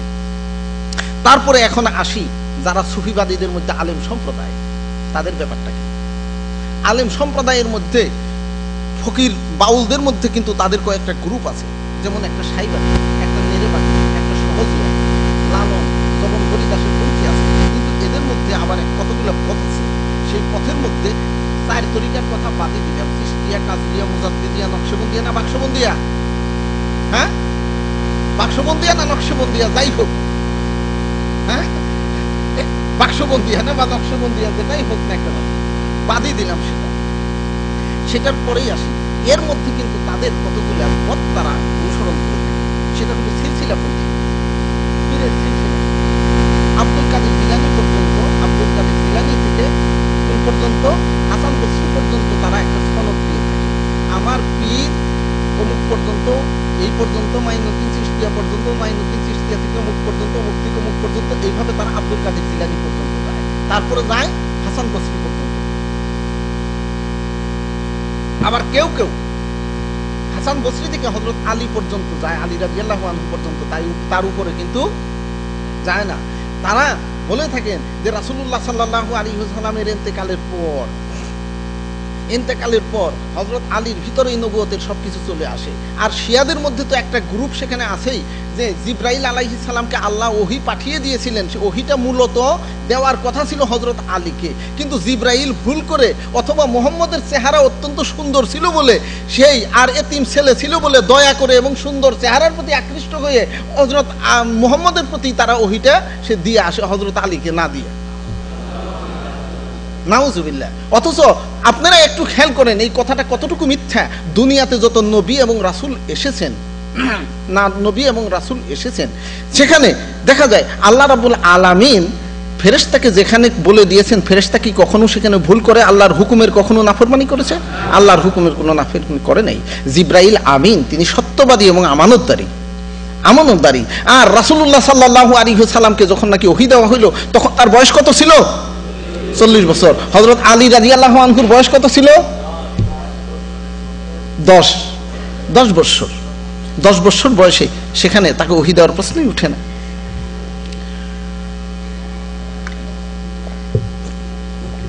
তাই তারা মনে করে যে রাসূল সাল্লাল্লাহু আলাইহি ওয়াসাল্লামকে যদিও নাকি ওহী তাকে দিয়েছিল, কিন্তু উনির মৃত্যুর পর সব ওহীর সবকিছু হযরত আলীর কাছে চলে আসে। এইভাবেই তারা বলে থাকে। এইভাবে কিছু লোক এর পীরদের মধ্যে আছে সিলসিলাপন্থী, যে একমাত্র পীরের ছেলে ছাড়া পীর কেউ হবে না, পীর জাদাই পীর হবে। এখন সেই পীর নামাজ পড়ুক আর না পড়ুক, তার মধ্যে কোনো কিছু দরকার নাই, তার দাড়ি থাকুক আর না থাকুক, তবু সে কি? সে পীর। এই তো আমাদের ওই যে বাংলাদেশের কি 14 রশি না কি 8 রশি, হ্যাঁ ওখান তো কয়েকটা গ্রাম আছে, 8 রশি 12 রশি 6 রশি, তাই না? এই পীর সাহেবের গদ্দিন ছেলে, তার কি দাঁড়িয়ে আছে? দাঁড়িয়েও নাই। এবং নির্ভরযোগ্য সূত্রে আমি জানি যে সে 5 ওয়াক্ত নামাজও পড়ে না। কেন? সিলসিলা, পীরের ছেলে পীর, পীরের ছেলে পীর, এই সিলসিলা অনুযায়ী তারা পীর হবে। আবার তারা কি? তারাই নাকি ইসলামের খেদমত করতেছে। এদের মধ্যে আরেকটা দল আছে যারা খেলাফতপন্থী। খেলাফত, পীরের চরণে সেবা করে, পীরের কাছে ঘোরাফেরা করে, পীরের অত্যন্ত প্রিয় ভাজন হয়ে পীরের কাছে থেকে খেলাফত পাইল, পীরের কাছে থেকে পীর হওয়ার একটা অনুমতি পাইল, সেটাকেই বলা হয় কি? খেলাফতপন্থী। এইভাবে দেখা যায় যে বাংলাদেশের অনেক পীরই তার অনেক মুরিদকে, অত্যন্ত নিকটবর্তী নৈকট্যশীল মুরিদকে তারা খেলাফত দিয়ে থাকে, খেলাফত দিয়ে থাকে। একাধিক জনকে তারা একই সময়ে পীরের ইন্তেকালের পূর্ব মুহূর্তে বা তিনি যদি বৃদ্ধ হয়ে যান, দেখা যায় বিভিন্ন জায়গায় তিনি খেলাফত দিয়ে থাকেন। আবার ওই খেলাফতপ্রাপ্ত মুরিদরা যখন তারা নিজেরাই স্বাধীন পীর হয়ে বসেন, বাৎসরিক মাহল শেষে একটা নজরানা কিন্তু এই আসল পীরের দরবারে আবার তারা পাঠিয়ে দেয়। এইভাবে মানে দেখা গেল যে ব্যবসা বাণিজ্যের জন্য এক দোকান আছে, যেমন দেখা গেল এখানে কোম্পানি আছে না, আল রাজি কোম্পানি আছে, আল রাজি ব্যাংক আছে, মূল ব্যাংক কিন্তু একটা, মূল ব্যাংক একটা, আর বিভিন্ন ব্যাংক আছে সেটা ফারাহ বা শাখা বা ব্রাঞ্চ। তো এই খেলাফত একজন পীর তার বিভিন্ন রকম খেলাফত দেওয়ার মাধ্যমে পীরদের বিভিন্ন রকম ব্রাঞ্চ তারা খুলে থাকে। ব্রাঞ্চের এখানে তারা যদিও বলে থাকে যে আমরা ইসলাম প্রচার করতেছি, কিন্তু আসল হইল কি গরু, খাসি, টাকা, হাঁস, মুরগি, তাই না? এছাড়া অন্য কিছু। পীরের দরবারে যদি কেউ গরু, খাসি, হাঁস, মুরগি না দিত, টাকা পয়সা না দিত, ওই পীরও কখনো পীর হয়ে বসতো না। মুরিদরা মুরিদ হলেও কিন্তু পীর কখনো পীর হয়ে বসতো না, কারণ এতে লাভ নাই, লাভ নাই। কি দরকার আছে এইভাবে বাৎসরিক মাহফিল টাহফিল করে খরচ টরচ করে? কেউ সেখানে বসতো না। লাভ হয় বলেই তারা কি এই পীরের আসনে বসে আছেন। এরা খেলাফতপন্থী। আমার একটা দল আছে নসবী, উচ্চ বংশের মর্যাদার কারণে তারা অনেকে নিজেকে পীর বলে দাবি করে থাকে, যদিও তার কোনো খেলাফত বা কোনো কিছু নাই। যেমন বাংলাদেশের মধ্যে কিছু কিছু লোক দাবি করে থাকে আল হুসাইনি, আল হাসাইনি, আওলাদে রসুল ইত্যাদি ইত্যাদি অনেকে দাবি করে থাকে। কেউ খন্দকার সৈয়দ বংশ বলেও দাবি করে থাকে। এই ধরনের অনেকেই দাবি করে থাকে। আরেকটা দল আছে এদের মধ্যে, তারা কি, তারা বলে থাকে বেলায়েতপন্থী। বেলায়েতপন্থী, যে বেলায়েতের দরজা নবুয়তের দরজার চাইতে কম নয়। নাউজুবিল্লাহ। মানে তারা কোনো পীরের কাছে থেকে খেলাফত পাওয়ার কোনো দরকার নাই। একজন মানুষ ইবাদত বন্দেগী করতে করতে সে আল্লাহর ওলি হয়ে গেল, ওই আল্লাহর ওলি মৃত্যুর পরেই কি তার 14 গোষ্ঠী বা 72 গোষ্ঠী পর্যন্ত তার এই ওলি আল্লাহর নামে তারা বিভিন্ন রকম তাবাররুক মানুষকে বিতরণ করতে পারবে, এবং সেইটাই দিয়েই তারা অনেক কিছু মাহফিল টাহফিল অনেক কিছু করতে পারবে। এইটাকে তারা বেলায়েত বলে। এবং তার বংশের লোকেরা তারা নামাজ পড়ুক আর না পড়ুক, তারা কি বেলায়েতি ভাবে, অর্থাৎ ওই যে ওলি ছিলেন ওই ওলির সিলসিলা অনুযায়ী তারা নিজেরাই পীর। এই বেলায়েতপন্থী পীর। তাই এদের মধ্যে যেমন নেরে ফকির, লালন ফকিররা তারা বলে থাকে যে যিনি আল্লাহ তিনি নবী, তিনি হন আদম সফি ইত্যাদি ইত্যাদি তারা যে বলে থাকেন, নাউজুবিল্লাহ নাউজুবিল্লাহ, এটা যে তারা বলে থাকেন, তখন এরাও কিন্তু দেখা যায় যে এদের মধ্যে কোথাও তাই যে এটা যদিও তারা বলে থাকে না সত্য, কিন্তু তাদের বিভিন্ন তাসাউফ বা সুফি শিক্ষার মধ্যে, তাদের এর মধ্যে এবং তাদের জিকির আসকারের মধ্যে এটা পাওয়া যায় যে না, মানুষ যখন নাকি আল্লাহর নৈকট্য, আল্লাহকে চিনতে চিনতে তারা মারেফাতের কথা বলে থাকে। মারেফাত শব্দের অর্থ পরিচয়। মারেফাত শব্দের অর্থ কি? পরিচয়। জেনে নেন, মারেফাত শব্দের অর্থ গোপন নয়। মারেফাতুল্লাহ মানে আল্লাহর পরিচয়। আল্লাহর পরিচয় কিন্তু আল্লাহ নিজেই দিয়েছেন।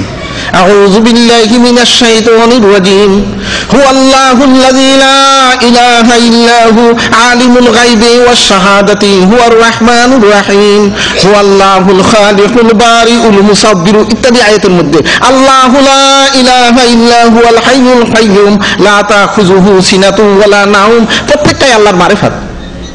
আল্লাহর পরিচয় আল্লাহ নিজেই দিয়েছেন। হুয়াল্লাহুল খালিকুল বারি, তিনি সৃষ্টিকর্তা, তিনি মুক্তিদাতা, তিনি চিরজীবী, তিনি চিরস্থায়ী, তিনি রুজিদাতা। তিনি কখনো মরেন না, তিনি কাউকে জন্ম দেন নাই, তিনি কার থেকে জন্ম নেন নাই। আল্লাহর পরিচয় তো আল্লাহ নিজেই সেখানে কোরআনের মধ্যে দিয়ে দিয়েছেন। তাই এই আল্লাহর পরিচয় পাওয়ার জন্য গোপন ভাবে কোনো পীরের হাত ধরতে হবে, এটার তো কোনো প্রশ্নই উঠে না। কেননা রাসূলুল্লাহ সাল্লাল্লাহু আলাইহি ওয়াসাল্লাম বলেছেন, এই শরীয়তের ইলম মান কাতামা ইলমান উলজামাহু উলজামাহু ইয়াউমাল কিয়ামাতি লিজামুন নার আও কামাকাল। রাসূল সাল্লাল্লাহু আলাইহি ওয়াসাল্লাম বলেছেন, এই শরীয়তের ইলম যে নাকি গোপন করবে, হাসরের দিন তার মুখের মধ্যে আগুনের লাগাম লাগানো হবে। শরীয়তের ইলম তো গোপন করার কোনো বিষয় না। বিদায় হজের দিন রাসূলুল্লাহ সাল্লাল্লাহু আলাইহি ওয়াসাল্লাম 1,14,000 সাহাবী তো মদিনা থেকে এসেছিলেন। পথের মধ্য থেকে ঐতিহাসিকদের মতে যে বেদুইন মুসলমান যারা ছিল এবং মক্কার আশেপাশের মুসলমান যারা শরীক হয়েছিল, প্রায় 2 লক্ষের কাছাকাছি মুসলমান সেখানে উপস্থিত ছিলেন। তাদের কাছে কি বলেছিলেন? আল্লাহ আমার কাছে যা ওহী নাজিল করেছে, আমি কি সেই আমানত তোমাদেরকে ঠিকমতো পৌঁছিয়ে দিয়েছি? ঠিকমতো পৌঁছিয়ে দিয়েছি? সবাই যখন বলল যে হ্যাঁ আপনি পৌঁছিয়ে দিয়েছেন, রাসূল সাল্লাল্লাহু আলাইহি ওয়াসাল্লাম কি বললেন? আল্লাহুম্মা শাহাদ, আল্লাহুম্মা শাহাদ, হে আল্লাহ তুমি সাক্ষী থাকো, তারা সাক্ষী দিচ্ছে যে আমি তাদেরকে আমানত পৌঁছিয়ে দিয়েছি। কই, এখানে তো শরীয়তের ইলম গোপন করার কোনো কিছু নাই। অথচ আলেম নামধারী, মুফতি নামধারী এরা কি করে থাকে?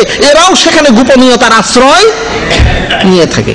তাই আল্লাহর মারিফাতের কথার ব্যাপারে তারা কোথায়?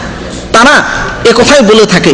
এমনকি ইরাকের এক ভণ্ড মনসুর হাল্লাজের তারা দোহাই দিয়ে থাকে, মনসুর হাল্লাজের দোহাই দিয়ে থাকে এবং মনসুর হাল্লাজের কথা বলে থাকে যে মনসুর হাল্লাজকে বাগদাদের কাজী তিনি নাকি কি করেছেন, ফাঁসি দিয়েছিলেন। এবং এই ব্যাপারে বিভিন্ন রকম গান, ওষুধ বেচার সময় দোতারা বাজিয়ে বিভিন্ন রকম গান ইত্যাদি গেয়ে থাকে। তার 100 ভাগই মিথ্যা। এমনকি মিথ্যা একটি বই আমাদের বাংলাদেশের জাতীয় টাকায়, জাতীয় অর্থে সেখানে একটা বই মিথ্যা কথা দিয়ে প্রচার হয়েছে বাংলাদেশ ইসলামী ফাউন্ডেশন থেকে এই মনসুর হাল্লাজের নামে, যার প্রায় 95% মিথ্যা। যেভাবে নাকি মীর মুশাররফের বিশানহির সিন্ধু কারবালার সম্পর্কে লেখা হয়েছে তার 95% মিথ্যা ঘটনা, ঠিক এইভাবে মনসুর হাল্লাজ সম্পর্কে বাংলাদেশের ইসলামিক ফাউন্ডেশন থেকে যে বইটি লেখা হয়েছে তার 95% বেশি মিথ্যা। এই মনসুর হাল্লাজ নিজেকে কি বলতো? আনাল হক, অর্থাৎ আমি খোদা। এই ফকিরপন্থীদের সাথে আর এর সাথে কিন্তু কোনো তফাৎ নাই। এবং এইভাবে তারা প্রচার করে থাকে যে মনসুর হাল্লাজ সত্যিকার ভাবে নাকি সে আল্লাহর ওলি ছিল। এবং তারা বলে থাকে মানুষ যখন নাকি আল্লাহর মারেফাতের দিকে উঠতে উঠতে, আল্লাহর পরিচয় পেতে পেতে আল্লাহর অতিরিক্ত নৈকট্য সে লাভ করে থাকে, তখন সে কি করে? তখন সে আল্লাহর সাথে মিশে যায়। তখন সে আল্লাহর সাথে মিশে যায়। সে যদি নিজের আমার আমিত্ব সেখানে আল্লাহর নূরের মধ্যে সে বিলীন হয়ে যায়, এই জন্য সে যদি নিজেকে বলে যে আনাল হক, তাহলে তার কোনো দোষ হয় না। এবং এই ব্যাপারে তারা আরো কিছু প্রমাণ তারা পেশ করে থাকে সাধারণ মানুষের সামনে। যেমন আপনারা জানেন নদীর গতিপথ সম্পর্কে আপনারা অনেকেই শিক্ষিত সম্প্রদায় অনেকে রচনা লিখেছি, বা একটা নদীর আত্মকাহিনী সম্পর্কেও বাংলাদেশের অনেক ছাত্রছাত্রী রচনা লিখে থাকে না? যেমন দেখা গেল পদ্মা নদীর জীবন কথা। পদ্মা নদী ভারতের হিমালয় পর্বত থেকে, নেপালের হিমালয় পর্বত থেকে উৎপন্ন হয়ে কি দিল্লির উপর দিয়ে বিভিন্ন জায়গা দিয়ে সেখানে ভারতের পশ্চিমবঙ্গে পর্যন্ত যখন আসছে তার নাম হয়েছে গঙ্গা। গঙ্গা নদী যখন দেখা গেল যে রাজশাহীর কাছ দিয়ে বাংলাদেশে প্রবেশ করেছে, তখন না তার নাম হয়েছে পদ্মা। গোয়ালন্দের কাছে যে চাঁদপুরের কাছ দিয়ে পদ্মা এবং যমুনার মিলিত ধারা একত্র হয়ে সেখানে কোথায়? যমুনা কি বঙ্গোপসাগরে পতিত হয়েছে। বঙ্গোপসাগরে পতিত হওয়ার পর কি পদ্মার নাম কখনো পদ্মা থাকে বা যমুনার নাম কখনো যমুনা থাকে? হ্যাঁ, তখন সেটার নাম হয় কি? সাগর। সেটার নাম সাগর। গঙ্গা, যমুনা, পদ্মা যাই কিছু বলেন না কেন, এই নদীর স্রোতধারা যখন বঙ্গোপসাগরে পতিত হয় তখন কি সাগরে মিলার পর কি সেখানে সেটাকে কেউ নদী বলে? সেখানে নদী বলে না, সেটার নাম হয় কি? সাগর। আর নদী যতক্ষণ পর্যন্ত হিমালয় পর্বত থেকে নদী দিয়ে কি বয়ে যায়? পানি, তাই না?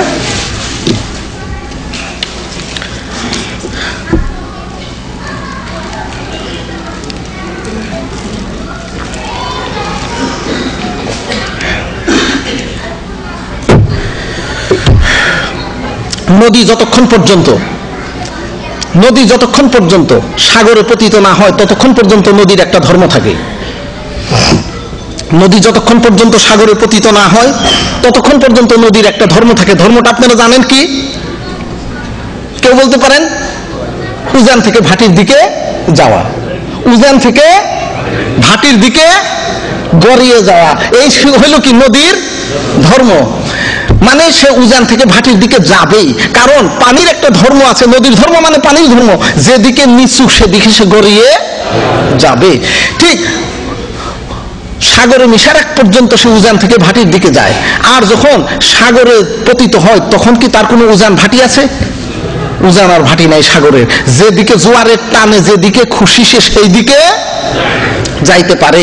ঠিক মানুষ এইভাবে, যদিও আল্লাহ তাকে সৃষ্টি করেছে সত্য, কিন্তু দেখা যায় যতক্ষণ পর্যন্ত সে আল্লাহর মারেফাতের সাথে, মানে আল্লাহ হলেন সাগর আর সে হলো নদী, নাউজুবিল্লাহ, আল্লাহর মারেফাতের সাথে ইবাদত বন্দেগী করতে করতে, জিকির আজকার করতে করতে তাসাউফের সুফিবাদের উচ্চ স্তরে গিয়ে যখন সে আল্লাহর এই সাগরে মিশে যায়, তখন আর সে যদি নিজেকে দাবি করে যে আমি নিজেই আল্লাহ, যেমন পদ্মা নদী সাগরে মিশার পর সে যদি পদ্মা নদী নিজে দাবি করে যে আমি সাগর, তাহলে যেমন একটু ভুল হবে না। ঠিক কোন মানুষ আল্লাহর মারেফাতের উচ্চ পর্যায়ে মিলে আল্লাহর সাথে নৈকট্য লাভ করে সে যদি নিজেকে আল্লাহ বলে তাহলে তার কোনো দোষ হবে না। নাউজুবিল্লাহ। কোথায় সুফিবাদীরা আমরা কোথায় পৌঁছেছি? হ্যাঁ, তাহলে কোথায় আমরা পৌঁছেছি? হিন্দুদের মধ্যে যেভাবে কি নররূপী নারায়ণ, অর্থাৎ সেখানে মানুষকেই নারায়ণ বলে সেখানে করেছিল। রাম রাবণের যুদ্ধের মধ্যে সীতাকে উদ্ধারের জন্য রাবণ রাজার সাথে রাম যখন দীর্ঘদিন পর্যন্ত যুদ্ধ চালিয়ে দিল হনুমানকে সাথে নিয়ে, বিভীষণ এসে বলল, দাদা তুমি কার সাথে যুদ্ধ করতেছো? সম্ভব নয়, রাম স্বয়ং ভগবান আর সীতা স্বয়ং লক্ষ্মী, যদিও সে মানুষের রূপ ধরে আছে। নাউজুবিল্লাহ, নাউজুবিল্লাহ। আর এই হিন্দু আনি আকিদে এনে মুসলমান নামধারী মুফতি সাহেবরা এনে এই মনসুর হাল্লাজকে কেন্দ্র করে এই মুসলমানদের আকিদের মধ্যে ঢুকিয়ে দিয়ে তাদের ঈমান বরবাদ করে দিচ্ছে। কোথায় আছে? তাই তারা আরেকটা কথা বলে থাকে, মনসুর হাল্লাজ যে নিজেকে বলেছিল যে আমি খোদা বা আমি আল্লাহ আনাল হক, এটা তার কোনো দোষ নয়। ঠিক এইভাবে নদী বঙ্গোপসাগর থেকে উৎপন্ন হয়ে, না হিমালয় পর্বত থেকে উৎপন্ন হয়ে বঙ্গোপসাগরে যাওয়ার আগ পর্যন্ত তার যে একটা ডিউটি থাকে, কি উজান থেকে ভাটির দিকে যাওয়া, আল্লাহর মারেফাতের সাথে মিশে যাওয়ার আগ পর্যন্ত মানুষের একটা ডিউটি থাকে, সেটা হলো শরীয়তের বিধান পালন করা। সে নামাজ রোজা হজ যাকাত করবে, কিন্তু সে যখন মারেফাতের উচ্চ স্তরে পৌঁছে যাবে তখন শরীয়তের কোনো ডিউটি তার উপরে থাকে না।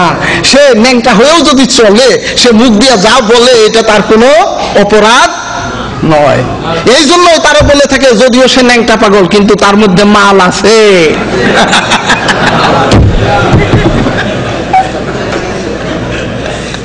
কিন্তু কি মাল যে আছে সেটা তো দেখাই যায়।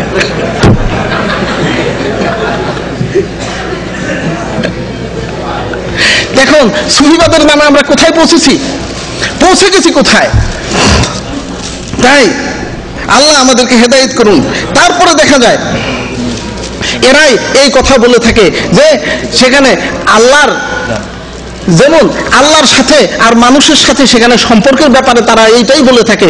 যেমন রাসূলুল্লাহ সাল্লাল্লাহু আলাইহি সাল্লামকে সেখানে আল্লাহরই প্রতিচ্ছবি, যেমন নাকি রামকে বলে তারা ভগবানের অবতার, অর্থাৎ স্বয়ং নারায়ণ ভগবান, তিনি মানুষের রূপ ধরে এসেছে হিন্দুরা। ঠিক মুসলমানরাও কিন্তু ওই একইভাবে বলে থাকে যে না, মানুষের রূপ ধরে মুহাম্মদ সাল্লাল্লাহু আলাইহি সাল্লাম তিনি যদিও দুনিয়াতে এসেছেন কিন্তু তিনি ছিলেন আসলে আল্লাহ। আরশ মে থা জবকে আহাদ বনকে থা, আরশ মে থা জবকে আহাদ বনকে থা, দুনিয়া মে আজবকে আহমদ বনকে আ। নাউজুবিল্লাহ। তুমি যখন আরশে ছিলা তখন তোমার নাম ছিল কি? আহমদ, আহাদ। আর যখন দুনিয়াতে আসছো তখন তোমার নাম হয়ে গেল কি? আহমদ। তোমার নাম হলো আহমদ। কেন? রাসূল সাল্লাল্লাহু আলাইহি ওয়াসাল্লামের আরেক নাম আহমদ। এইটাই তারা বলে থাকে। নাউজুবিল্লাহ। না, আল্লাহ রাব্বুল আলামিন এই সৃষ্টির সাথে স্রষ্টার যেন কোনো মিল না হয় এবং কেউ যেন ধারণা না করে, এই জন্য আল্লাহ রাব্বুল আলামিন একটা সূরাই সেখানে যথেষ্ট। আউযু বিল্লাহি মিনাশ শাইতানির রাজিম, বিসমিল্লাহির রহমানির রহিম, কুল হুয়াল্লাহু আহাদ, আল্লাহুস সামাদ, লাম ইয়ালিদ ওয়া লাম ইউলাদ ওয়া লাম ইয়াকুল লাহু কুফুয়ান আহাদ। হে আল্লাহ, হে রাসূল, আপনি বলে নেন আল্লাহ আহাদ, তিনি একক, তিনি কাউকে জন্ম দেন নাই, কার থেকে জন্ম নেন নাই, এবং তার সমকক্ষ কেউ নাই, তাই দেখা যায় সৃষ্টির সাথে কখনো স্রষ্টার সেখানে কি কখনো মিশতে পারে না। এবং এরপরেও তারা আরো বিভিন্ন রকম উদাহরণ দিয়ে দেয়। যেমন দেখা যায় বাংলাদেশে কারেন্ট উৎপাদন হয় কোত্থেকে?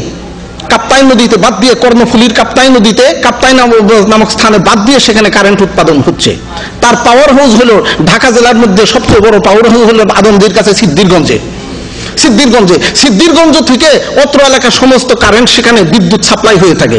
তাই দেখা যায় যে সিদ্ধিরগঞ্জের সাথে যে পাওয়ার হাউস থেকে যে বিদ্যুৎটা টাঙ্গাইল পর্যন্ত বা অন্যান্য জেলা বগুড়া পর্যন্ত দেওয়া হয়েছে, দেখা যায় এই সিদ্ধিরগঞ্জের কারেন্ট আর ওই কারেন্টের সাথে কিন্তু একটা মিল আছে। মূলত সেটা সিদ্ধিরগঞ্জেরই কারেন্ট।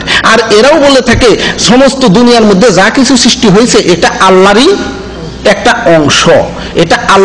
অংশ, তারা বলে থাকে আল্লাহর নূরে নবী পয়দা, নবীর নূরে রাসূল পয়দা। নাউজুবিল্লাহ। এ কথা যদিও অনেককে তারা বলে থাকে না সত্য, কিন্তু তাদের আচার ব্যবহার জিকির আজকারের মাধ্যমে তারা এটা প্রমাণ করে দেয়।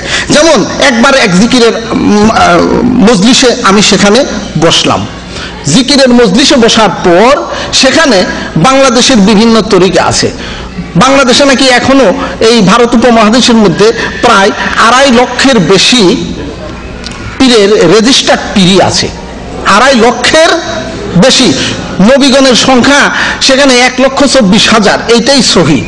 তারপরে নয় ধরলাম কেউ কেউ বলে থাকে 2,24,000, কিন্তু তাদের সংখ্যা 2,50,000-এরও বেশি ছড়িয়ে গেছে রেজিস্টার্ড পীরের সংখ্যা। তাদের এক একজনের তরিকা কিন্তু একটাই, একটা না, বিভিন্ন তরিকা, শাখা প্রশাখা মিলে বিভিন্ন তরিকা।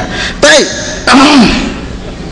দেখা যায় যে এদের মধ্যে বিভিন্ন জনের জিকিরও বিভিন্ন রকম, বিভিন্ন জনের জিকিরও বিভিন্ন রকম। তখন সেইখানে তারা জিকির করতে বসেও কেউ কেউ বিভিন্ন রকমের জিকির করে থাকে, কেউ কেউ হু হু, কেউ কেউ এই সেই, কেউ কেউ এইভাবে করে থাকে। কি এটা হাসেন না? বাস্তব না? বাস্তব কথা, আমি নিজে দেখেছি। বাস্তব কথা, সেখানে জিকির করতে বসে তারা এরকম করে। আমি তাদেরকে জিজ্ঞেস করলাম যে আপনারা এরকম কেন করেন? কয়ে এটা আপনি বুঝবেন না। কেন বুঝবো না? আমার বয়স তো কম হয়নি। না, এটা বুঝতে হলে, যেমন তারা আমাকে বললো ইঞ্জিনিয়ারিং কোনো কিছু বুঝতে হলে আপনি রেডিওর মেকার, আপনার বাড়িতে রেডিও থাকলেই রেডিওর যন্ত্রপাতির সব খবর আপনার থাকবে না, এই ট্রেনিং নিতে হবে কারিগরি কলেজ থেকে। আর এই কারিগরি কলেজের যে প্রিন্সিপাল তিনি হলেন আমাদের পীর সাহেব। মানে শরীয়তের কারিগরি এই ধরনের কিছু বুঝতে হলে পীরের কাছে মুরিদ হওয়া লাজেম। যে এইটা আবার কি? তাহলে কি বুঝেন? কয় যে দেখেন, তবু আপনাকে একটু বলি, এটা পীরের কাছে মুরিদ হলে এটা আপনি সব ভেদ আপনি বুঝতে পারবেন। আর যারা নাকি এইরকম করে, তারা জিকির করতে করতে আল্লাহর মারেফাতের সাথে যখন তাদের আল্লাহর নূরের তাজাল্লির সাথে তাদের রূহের যখন ধাক্কা লেগে যায়, তখন আর তাদের কোনো হুঁশ থাকে না, তারা বেহুশ হয়ে যায়। এই জন্য দেখা যায় এইরকম বিভিন্ন রকম শব্দ তারা করে, এটা কেউ ইচ্ছাই করে না। এটা কয়েক জায়গায় দেখলাম। ভালো কথা। এখন তাদের দরবারে গিয়েছি, তাদের ওখানে গেছি, বেশি কথা করলে তো ওই কিল খাওয়া ছাড়া কোনো উপায় নাই, বা অপমান করে বাহিরে করে দিবে কিল না দিলেও। শেষ পর্যন্ত একটা দল পেলাম আমি, বাংলাদেশের যেটা নাকি জাতীয় উদ্যান শালনা ন্যাশনাল পার্ক, গাজীপুরের রাজেন্দ্রপুর ক্যান্টনমেন্টের কাছে। এখানে প্রায় প্রতি বছর বা বছরের বিভিন্ন সময়ে পীরের কয়েকটা দল সেখানে যায়, কয়েকটা দল যায়। তারা এইভাবে জিকির টিকির কিছু করে। তা একবার পীর সাহেবের একজন ঘনিষ্ঠ আত্মীয়ের সাথে আমি সেখানে দেখতে গেলাম। দেখতে গিয়ে দেখলাম, একটু আগেই সেখানে দূরিয়ে থেকে দেখলাম জোহরের নামাজের আজান হয়েছে। পীর সাহেবের এক মুরিদ, পীর সাহেব যে তাঁবুতে আছেন ওই তাঁবুর দিক হয়ে আজান দিয়েছে, পশ্চিম দিক বা কেবলামুখী হয়ে আজান দেয়নি। জিজ্ঞেস করেন, হাই হাই তুমি কি করলে? আজান দিতে হলে কেবলামুখী দিতে হবে। পীর সাহেবের মুরিদ বললেন যে না, আমার কেবলা তো এখানে, আমার কেবলা তো ওখানে না, পীর কেবলা এখানে। অথচ রাসূলুল্লাহ সাল্লাল্লাহু আলাইহি ওয়াসাল্লামের মৃত্যুর আগে সেখানে প্রায় দেখা যায় মুসলমানের সংখ্যা কত 5 লক্ষ বা তার বেশি ছড়িয়ে গিয়েছিল এই আরব ভূমিতেই বা মক্কার আশেপাশে। কেউ সাহাবায়ে কেরামের মধ্যে ভুলেও আল্লাহর নবীকে একদিন কেবলা বলে নাই, একদিনও সেখানে কেবলা বলেন নাই। অথচ পীরের কাছে মুরিদ হওয়ার পরই তাকে কেবলা বলতে হবে, এই দলিল তাদের কোথায়? এটা কি ইসলাম না অন ইসলাম? অন ইসলাম। এটা কখনো ইসলাম হতে পারে না। মুরিদ বলেই দিল, আমি যে পশ্চিম দিক হয়ে আজান দিব, আমার কেবলা তো এইখানে। তাদের যুক্তি শুধু শুনলাম, ওখানে কিছু বলা যাবে না। তো চুপ করে বললাম যে আপনাদেরকে এখানে আবার জিকির করতে করতে দেখি, এদের মাহফিলেও গিয়ে দেখলাম মাহফিলের প্যান্ডেলের যে খুঁটিগুলো থাকে না, কাপড় দিয়ে পেছানো, খুব সাজানো গোছানো, জিকির করতে করতে অনেক সময় দেখি এই প্যান্ডেলের খুঁটি বেয়ে বেয়ে ওই বান্দরের মতো উপর দিকে উঠে। এই তামাশাটা দেখলাম গিয়ে গাজীপুরে গজারি বনের মধ্যেও দেখলাম, কারণ গজারি গাছে কিন্তু কাটা নাই, মোটামুটি খসখসা, আর এইরকম একটু চিকন গাছের মধ্যে ওঠাটা খুব সহজ, মানে গাছ পিছলা হইলে সে ওঠা সেখানে কষ্ট হয়। জিকির করতে করতে দেখলাম এই হাত তিনেক ওঠার পরে আবার ধপত করে পড়ে। আমি জিজ্ঞেস করলাম যে আপনারা জিকির করতে করতে জিকির করবেন, ভালো কথা, নামাজও আল্লাহর একটা জিকির। আল্লাহ রাব্বুল আলামিন কোরআনের মধ্যে বলছেন আকিমুস সালাতা লিযিকরি। আল্লাহ রাব্বুল আলামিন কোরআনের আরেক জায়গায় বলছেন ওয়াজকুরুল্লাহা কাসীরান লাআল্লাকুম তুফলিহুন, এবং তোমরা আল্লাহর জিকির তোমরা বেশি বেশি করো। তাতে তোমরা মুক্তি পাবে। রাসূলুল্লাহ সাল্লাল্লাহু আলাইহি ওয়াসাল্লাম বলছেন যে কি লোহার মধ্যে মরিচা ধরলে সেই লোহার মরিচা যেভাবে নাকি কামারের ভাট্টিতে পুরা দিলে তার মরিচা দূর হয়ে যায়, মানুষ যখন নাকি জিকির করে তখন তার অন্তরের মধ্যে যে মরিচা ধরে, অর্থাৎ যে পাপের মরিচা ধরে, অলসতার মরিচা ধরে, সেটা দূর হয়ে যায় আল্লাহর জিকিরে বা স্মরণে। জিকির করা ভালো জিনিস, জিকির তো করতেই হবে, জিকির ছাড়া কি সেখানে হবে?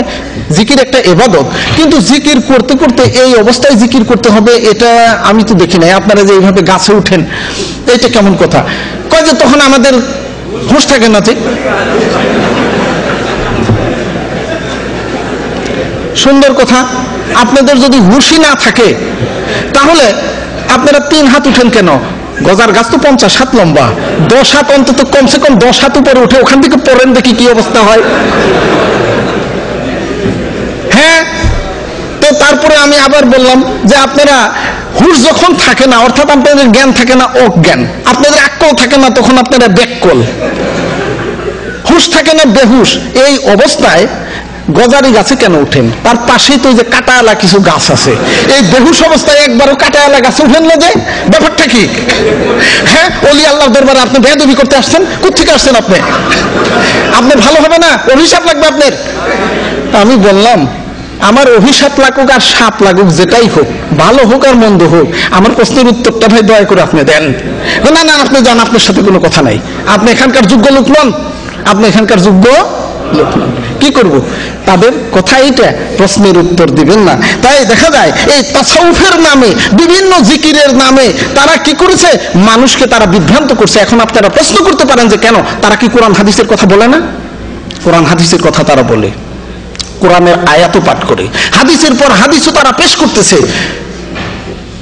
1 মণ দুধের সাথে যদি 500 পানি মিশে, ওই দুধকেও খাঁটি পানির দুধ বলা যায় না, ওই পানিটাকেও কিন্তু কখনো খাঁটি পানি বলা যায় না। পানিকে দুধ বানাইতে গেলে কিছু দুধ কিন্তু লাগে। তামাকে যদি কেউ পিতলকে সোনা বলে চালিয়ে দিতে চায়, তাহলে কিছু সোনা লাগে, তার উপর দিয়ে প্রলেপ দিতে চায়। ঠিক দেখা যায় ইসলামকে ইসলাম হিসাবে চালিয়ে দিতে হইলে কোরআন এবং হাদিসের শরীয়তের কিছু বিধান তার মধ্যে থাকতে হবে। এই হইল তাদের কৌশল, কিন্তু সেটার নাম ইসলাম নয়। কেননা রাসূলুল্লাহ সাল্লাল্লাহু আলাইহি ওয়াসাল্লামের জন্মের পরে তিনি যখন কি প্রথম তাদেরকে দাওয়াত দিলেন লা ইলাহা ইল্লাল্লাহ, তখন কি আরবের মধ্যে ইসলামের কিছু ছিল না? তারা জমজমের পানি তারা পান করে নাই, তারা কাবা শরীফে হজ করতে আসে নাই, তারা হাজীদেরকে সম্মান করতো না, হাজীদের সম্মানে জিলকদ জিলহজ মুহররম পর্যন্ত সেখানে যুদ্ধ বিগ্রহ, বাপের হত্যাকারীকে সামনে পেয়েও কেউ তরবারি বের করতো না, তরবারি বের করতো না। তাই দেখা যায় কাবা ঘরের সম্মান করতো, কাবা ঘরে বাতি জ্বালাইতো, সেখানে কি করতো? সেখানে কাবার চারিদিকেও তারা তোয়াফ করতো, বিশ্বের বিভিন্ন জায়গা থেকে হজ করার জন্য এখানে আসতো। এটা কি ইসলামের একটা অংশ না? সেখানে ইসলাম ছিল না? তাহলে আমাদের নবী সাল্লাল্লাহু আলাইহি ওয়াসাল্লামের নতুন করে ইসলাম সেখানে প্রচার করার কোন দরকার ছিল? হ্যাঁ, দরকার ছিল না। যদি এই ইসলামই যথেষ্ট হইতো। তাই আজ আমাদের অনেক সাধক, আমাদের পীর নামধারী অনেকের মধ্যেই দেখা যায় তারা ইসলামের দাবি করতেছে সত্য, এবং তারা বলতেছে আমরা ইসলাম প্রচার করতেছি, কিন্তু সেই ইসলাম ইসলাম নয়, সেই ইসলাম ইসলাম নয়। তখন আমরা ইসলাম পাবো কোথায়? আল্লাহ রাব্বুল আলামিন কোরআনের মধ্যে ঘোষণা করে দিয়েছেন, আউযু বিল্লাহি মিনাশ শাইতানির রাজীম।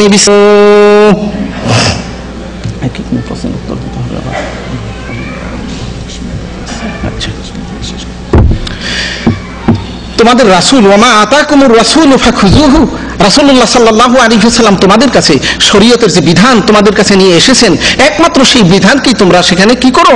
তার অনুসরণ করো, সেটাই তোমরা গ্রহণ করো, এবং তিনি যা নিষেধ করেছেন তার থেকে তোমরা বিরত থাকো। আর দুনিয়াতে বহু তরিকা, বহু কিছুই সেখানে পাওয়া যায়। আমরা কোন তরিকায় যাব? চিশতিয়া, কাদরিয়া, মুজাদ্দিদিয়া, নকশবন্দিয়া, বাক্সবন্দিয়া, 8 রশিয়া, 12 রশিয়া, চরমুনাইয়া, শর্ষিনিয়া, বহু রকম তরিকা। কোথায় যাব? এক একজনের এক এক টুপি, এক একজনের এক এক পাগড়ি, এক একজনের এক এক দাড়ি, বিভিন্ন রকম। যাব কোথায়? সেখানে কোথায় যাব? সেখানে আমাদের একটাই পথ হবে, কি? আল্লাহ রাব্বুল আলামিন বিদায় হজের দিন তার কাছে যে আয়াতটা নাজিল করে দিয়েছেন, কি? আউযু বিল্লাহি মিনাশ শাইতানির রাজীম, আল ইয়াউমা আকমালতু লাকুম দীনাকুম ওয়া আতমামতু আলাইকুম নি'মাতি ওয়া রাদিতু লাকুমুল ইসলাম দীনা। আজ তোমাদের দিনকে আমি পরিপূর্ণ করে দিলাম। আমার যে নিয়ামত তোমাদেরকে দেওয়া আমি মনোনীত করলাম। মুসলমানের তরিকা, ধর্মীয় তরিকা ওই নকশবন্দিয়া বাক্সবন্দিয়া ওগুলো নয়। মুসলমানের তরিকা একটাই, সেটা কি? ইসলাম।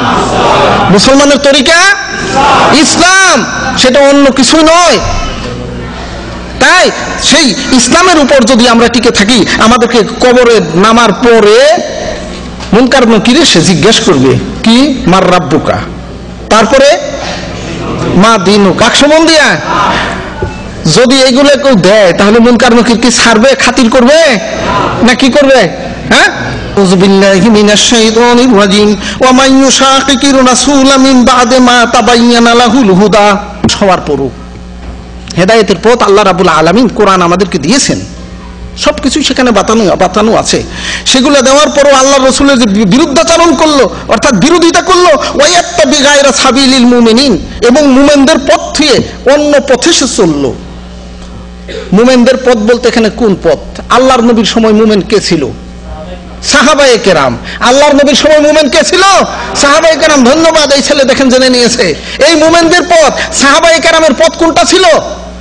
চিশতিয়া, কাদরিয়া, মুজাদ্দিদিয়া, ফুরফুরিয়া, আটরশিয়া, কোনটাই না। সাহাবায়ে কেরামের পথ একটাই, সেটা হলো নবীর পথ তথা ইসলাম। তাই সাহাবায়ে কেরামের এই পথ সাবিলিল মুমিনিন ছাড়া অন্য পথে যে নাকি চলবে, আল্লাহ তাদের সম্পর্কে বলছেন নুয়াল্লিহি মা তাওয়াল্লা, সে যেদিকে চলতে চাইবে আমি তাকে চালাবো সত্য।